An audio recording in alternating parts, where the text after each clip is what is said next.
తెలంగాణ ప్రభుత్వ అధికారిక చిహ్నంలోని కాకతీయ కళాతోరణం, చార్మినార్ చిత్రాలను రాజరిక పోకడలుగా చూడాల్సిన పనిలేదు. అవి తెలంగాణ ప్రజల సాంస్కృతిక, రాజకీయ వారసత్వానికి ప్రతీకలు. రాచరికమంటూ వ్యతిరేకిస్తూ పోతే ఏ దేశానికి చరిత్ర మిగలదు. అలా వాటిని ఒకే కోణంలో చూడలేం.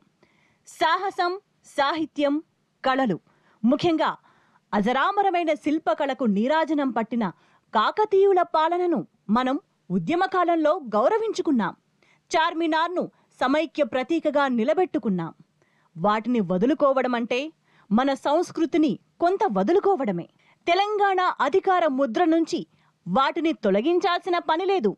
వాటిని అలా ఉండనిచ్చి తెలంగాణ ఉద్యమాలకు గుర్తుగా అమరవీరుల ప్రతీకను కూడా కలిపితే మంచిదే.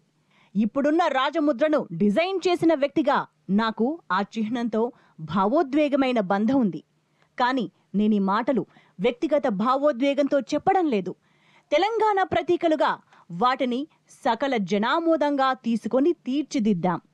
కొత్త చైతన్యం కోసం మార్పు కోరడం మంచిదే. కానీ అదే సమయంలో పాత సంస్కృతిని, పునాదులను మరచిపోకూడదని తెలంగాణ ప్రభుత్వానికి విజ్ఞప్తి. ప్రస్తుతానికి అధికార ముద్ర మార్పును వాయిదా వేయడం మంచి నిర్ణయం. తుది నిర్ణయం తీసుకునేటప్పుడు కూడా ఈ అంశాలు దృష్టిలో ఉంచుకోవాలని కూడా ప్రభుత్వాన్ని కోరుతున్నాను.